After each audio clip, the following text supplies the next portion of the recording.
Hey nerds, Farmer Jesse here. Welcome to Growers Daily, your daily dose of ecological farming insight. It is Tuesday, April 28th, 2026, and today we're going to talk about what our actions today will look like to future generations. We'll discuss horse manure and pouring it over cover crops for a bed and pitchfork-poloza. So let's do it. That sounds like a very, very dangerous party. You know what? That's how it goes sometimes.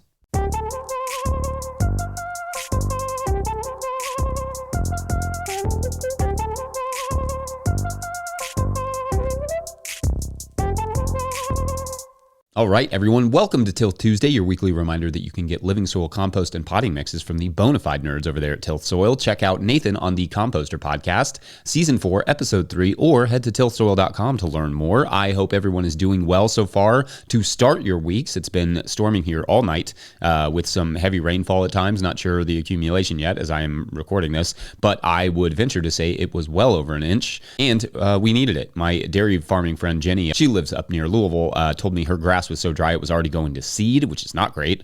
Same thing for a friend south of us as well. And it's April. That's bananas. This is usually like the greenest, lushest month in Kentucky. Here on the farm, we've been blessed with just a few random rainfalls, nothing much, but just enough to keep us out of trouble from getting, like that dry. But this has been one of the driest and warmest starts to the spring that I can remember. In some ways, that's good because last year it was the absolute opposite where we had to cancel, for instance, multiple games and practices at the soccer fields due to them being flooded. So not so much of that this year. This year, we can barely get the corner flags in the ground. Anyway, wild stuff. It always is. Farming is so normal. Anyway, how are things on your farms and or gardens? Let us know. You can always use the comment section to do that. Or if you want to show off a little bit, or even better, show a mistake or two, feel free to do that by sending in a 20-second farm video clip to farmermike@no-tillgrowers.com. Just upload to Drive or Dropbox and share it with Mike. You all rock. All right. So there are a lot of things throughout history that people have done that seem utterly ridiculous, irresponsible, or outright abhorrent. During the Black Death, for instance, a plague that killed as many as 200 million people, physicians would do bloodletting as a treatment, which ultimately just led to more infections. That was them working with the best science they had at the time. That would be balancing the humors. Turns out that's not a thing, but obviously in retrospect, wasn't a great call. In the 1800s, doctors would wear the same smock at birth after birth, which caused infant and mother mortalities to skyrocket. Again, they thought that was proper professional medical practice, and it took them a long time even to be convinced otherwise. Or another non-medical example of something wild we did in history. Around the mid-century, people would just leave their litter wherever they created it. There's an excellent scene in Mad Men, that show that was came out, I don't know, whatever that was, a decade or so ago, where they have a nice picnic and then just get up and leave the trash behind. At that time, littering was fairly normal until we collectively went, yeah, maybe we shouldn't do that. And now that scene really pops out. That mistake, however, wasn't clear for a while, and like other problematic things we did, such as slavery, that everyone knew was wrong, but did it anyway, justifying it through things like religion and bad science. And there will always be those things. Things we don't know yet are terrible, but are currently doing them unwittingly. And then other things that we know full and well are completely terrible, but are doing them anyway. So my thought for this segment is as much a question for you about those things as it is as much a thought experiment for me to play around with that I think are the most glaring things we are doing today that will look utterly absurd in the future, because that will always exist. There will always be things that we are doing at the present that in retrospect were not great. So I'll give you some of my biggest ones, and then I'd love to hear some of yours. The first thing that comes to mind that is at least somewhat relevant to our work, I suppose, is microplastics. We just use way too much plastic today in every aspect of life. Some of it arguably necessary, obviously, in the case of medicine, like you don't want a surgeon with wooden gloves or anything, or in some cases, food preservation, that sort of stuff. But so much plastic is just completely 100% unnecessary. Bags and other single-use plastics, just absolutely not necessary. That will not be looked back on super kindly by our future relatives dealing with microplastics embedded in every aspect of their lives, from the soil to the water to the air and ultimately their own bodies. And that's one we know absolutely that we are doing pretty much every day. Another one that I think of perhaps is a bit like smoking is that we will look back on with some amount of embarrassment is smartphones and social media, especially in the hands of children. That isn't a judgment on parents who give their children, phones to get something done or anything like that. It's just that the science in terms of brain development and cell phone usage or social media and mental health for young adults, or even just like car accidents, it ain't great. These things are addictive and dangerous. And we will one day look back and think, well, that wasn't maybe our best moment as a society. Indeed, Meta and YouTube were both recently found negligent in a case about social media addiction, and they deserved it. They knew that what they were doing was wrong. The reason we, no-till growers, don't produce things like TikToks, for instance, is that we are not trying to contribute to the endless scroll thing. I mean, just we as a world free up so much time with all the technology we have, only to spend it, like scrolling on social media. And I can't imagine that will age well, especially when so many of those technologies, especially and increasingly with AI, will lead to massive environmental degradation. Not saying this podcast or these videos are perfect, but I literally rant for 20 minutes a day about farming and related subjects. It's not exactly clickbait mind capturing stuff we do here. And hopefully, if you're listening on podcast form, you just listen to it in the field while you're actually doing some good work. I wonder a lot about how we will look back on the energy usage, cars, fuel. We've had so much time and so many chances as a society to convert to renewables, and it is just fought at every step of the way. But if the Iran war has taught us anything, it's that fuel is not a guarantee any more than any other form of energy. And beyond the environmental and global implications of oil, if we don't diversify our energy sources, things could get really ugly for a while, or just really different, or just flatly very expensive. And then there's the environment. That the protection of water and air and soil are not at the absolute forefront of every decision we make, every new project we build, every new technology we embrace, that's going to look quite heartbreaking to future generations trying to produce food on barren lands in an impossible climatic situation. We know unequivocally that we are degrading the planet, and yet we just kind of continue to do it. That's going to be a really hard one to explain, especially that when we have such an amazing world to work with. We are so lucky, and we are full on aware of that right now. And I fear it just won't last. Anyway, there are quite a few more things that I could think of that we are all being neglectful about, but I also think I'll leave the rest to you all to parse out in the comment section what short-sighted things are we currently doing on a massive scale that we will come to regret later on or won't be looked kindly upon by history. Let us know, and we can always touch back again on this on Friday. Otherwise, I think that's it for this first segment. Let's do another one, but this one on cover crops and compost, and never the twain shall meet. Psych. BRB. Hey, Jesse and Mike and friends. This is Michelle from Tampa, Florida. Just pulled out all of my onions and garlic over here, but we're getting towards the end of our season here. Just as most of you are getting started, it gets too hot to grow anything here, except for peppers. So that's about it from down here. Happy growing. Today's episode is brought to you by Rimmel Greenhouses. Whether you're growing tomatoes for market, flowers in the spring, or vegetables for your family, growing in a high tunnel protected from the weather provides the right environment for harvest you can count on. Rimmel Greenhouses are strong, durable, and easy to assemble, offering the quality you need to grow productively year-round. The team of experts at Rimmel Greenhouse Systems will be your trusted partners to ensure you get exceptional value from your greenhouse or high tunnel investment. Visit Rimmel.com today to get growing. All right, back to the show. A quick, loving reminder that if you, the listener or viewer, are enjoying this podcast, getting even a small amount of value from it, consider supporting our work over at patreon.com/no-till-growers. I will try to get to questions from everywhere the questions come in, but I will always get to your Patreon questions. Now, today's Patreon question comes to us from Patreon member Andrew Ott, who writes, quote, "Thanks for this show. It has informed my entire gardening journey. I am in Zone 6B, Northwestern Connecticut. If this gets a shout out or mention on the podcast, please reference my two kids, Alistair and Birdie. They are 4 and 2 and have been outside with me for every step of the process. I started a garden in my yard, and I spent the last year doing cover crops, starting with oats and field peas, followed up by dwarf Essex rape. I then tarped it for the late summer and planted scala barley in August. Between each, I spread aged horse manure compost and around 3 yards of leaf/grass aged compost. I'm planning to set up in-ground beds this coming season for veggies. I have a couple of questions. 1, how should I handle the barley in the ground currently? I will be planting into beds progressively through the season. Should I terminate the barley to prep the beds? I will be planting and leave the rest to grow until I am ready to plant there.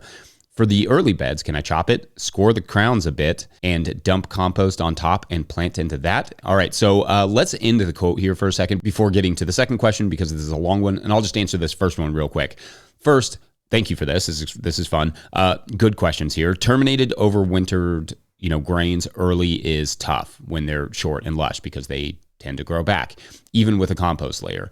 I'm not sure what you would be using for the quote unquote scoring, but if you owned like a power harrow, or you could rent one or get a hold of one, and then did a light power harrowing just like right at the soil surface and then covered that with compost, it could work to terminate it depending on, the depth of the compost and the depth of the scoring, of course. And then you'd cover that with compost for like a planting surface. I can see based on some dates that you provided that some of these decisions already had to be made. Apologies for voiceless March. That was no fun. But in general, you can successfully kill the cover crop just as you need it. But once it has reached flowering, probably mid-May for you, I would think, in your region, then you will have to kill it all before it goes to seed. But yes, that can work if the compost is adequately broken down and does not smell like manure, which brings us to the second question, quote, how can I utilize the horse manure best? It is mixed with straw/hay bedding. He gets it removed every quarter. I can get the core of the pile where it appears to be mostly broken down.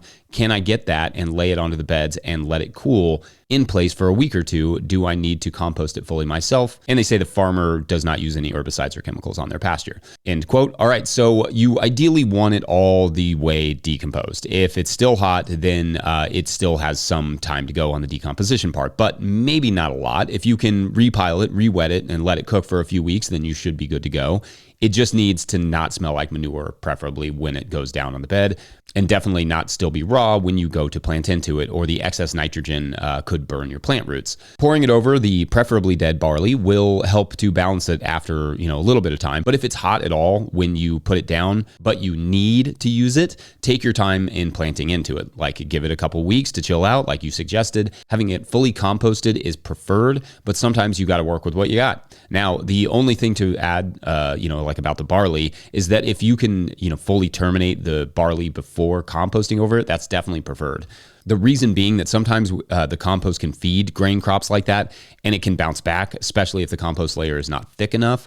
So if you can tarp it for a few weeks while that compost breaks down in the new pile, even better. So anyway, anything else that I missed there, comment section, let us know. And shouts again to Alistair and Birdie. Otherwise, speaking of compost moving, up next, we're going to talk pitchforks. Or could it be for revolutions? Or maybe composting with pitchforks is a metaphor for revolutions. I mean, maybe that's the mob justice we need right now. Oops, is this thing still recording? Be right back. Today's episode is brought to you by Grown By. Grow smarter with Grown By, the farmer-owned cooperative. Grown By is the platform for online sales of everything, custom and traditional CSAs, halves of beef, flower bouquets, wholesale to restaurants, and now Grown By supports in-person sales too. Their new app, Grown By Register, you can supercharge your market and farm stand, finally bringing together your online and offline sales and customer data. Grown By is proud to make local food accessible by processing SNAP benefits online and in person right within the app. Grown By helps you put your best food forward. Schedule a demo at coop.grownby.com/no-till. That's coop.grownby.com/no-till. Today's episode is also brought to you by Good Agriculture. Good Agriculture handles farm bookkeeping and tax filing, so there is no scrambling at tax time. They keep your books clean and up to date and show you where your farm's finances stand. If you're behind, they'll get you caught up. They also help farmers find funding and stay ahead of grant deadlines. You run the farm, they help the business. Learn more at goodagriculture.com/info. That's goodagriculture.com/info. All right, back to the show. All right, so I like to focus Tuesdays on a tool or two, and today I thought I would focus on pitchforks that growers can use as I promised last week, and we'll also get a Patreon question about straightening the tines. So that would mean pitchforks, but there are a few different types of forks out there, and maybe one would suit you better than another. Now, what sparked this was actually my segment on shovels, where I realized that so much of the footage I have, like doing compost turning or moving, or footage of loading the wheelbarrow with wood chips, so much of that I'm using a pitchfork that we have. It's a long-handled, lightweight, 3-time pitchfork. I have no idea where I got it. It is nothing special. I don't think I spent any time thinking about it or shopping for it when it may have just like been at a farm when we arrived there. But my word, does that thing come in handy sometimes. Now, the other interesting side of things is just how many different types of forks there are. For instance, there are digging forks, manure forks, and pitchforks, so called for its intended use of pitching or throwing hay, straw, and other loose materials. You also have things like broad forks, which I'm not really going to go too much into here, saving that for next week, beyond grouping them with digging forks, which can have the same purpose, such as breaking up compaction and digging potatoes, but I'll do that broad fork sort of shopping guide later. Then within these forks, there is some significant variation from the size of the handle to the weight and strength of the tines. Now, Which one do you need? Well, it's going to be hard to buy one that does everything a fork can do. I mean, you could get a sturdy digging fork and use it to pitch compost, but it would be a lot of strain on your back. If you need to move a lot of straw, hay, and or compost, then a longer handled literal pitchfork with 3 to 5 tines is going to be the best there. Or if you need to move a bunch of compost, they do make sturdier pitchforks that tend to have a shorter handle and have a wider set of tines. Like maybe instead of 3 tines, you get like 5 tines. However, of course, like a 3-tined pitchfork that's meant for pitching stuff can't really be used to dig potatoes or address compaction unless you wish to bend the tines, which we will discuss presently. For digging of any sort, you really do need sturdy tines. And I'll be honest with you, you need something very sturdy for broad forking. A potato fork is meant to loosen looser soil. A broad fork or true digging fork is what you need for breaking new ground. Otherwise, you will bend or break the tines. I don't have specific recommendations on digging forks. And again, I will discuss that maybe alongside the broad forks. But if you do wish to dig fresh ground, shop around heavily to find a good sturdy fork for thick soils. For me, the pitchfork does the bulk of the material moving, and then I have a broad fork for the soil work, which in certain circumstances will get replaced with a spade shovel to get some ornery carrots out. A digging fork could also do that job, but my spade shovel thinks it's a digging fork, so no one tell it otherwise, please. Now, Patreon member Heather Boyd had asked, quote, "Hey Jesse, on today's Feedback Friday, you mentioned possibly reviewing pitchforks. If you do and happen to know any tricks for realigning wonky tines, I have the same issue with my broad fork. I'd appreciate it if you included that in your tool review. I live in the Granite State, New Hampshire, and the hidden boulders are brutal on the forks. Maybe it just requires brute strength to straighten them out, but maybe there is a clearer way to work smarter than those of us in need could adopt. Thanks for all of your team's good work. It's impactful and appreciated," end quote. Thank you. And so the thing with most metal tines is that once they start to bend, then the integrity of the metal is somewhat compromised. Like even if you can bend them out, and maybe you can find a way to get the leverage enough to bend it out the way that you need it. I don't have any specific recommendations for that.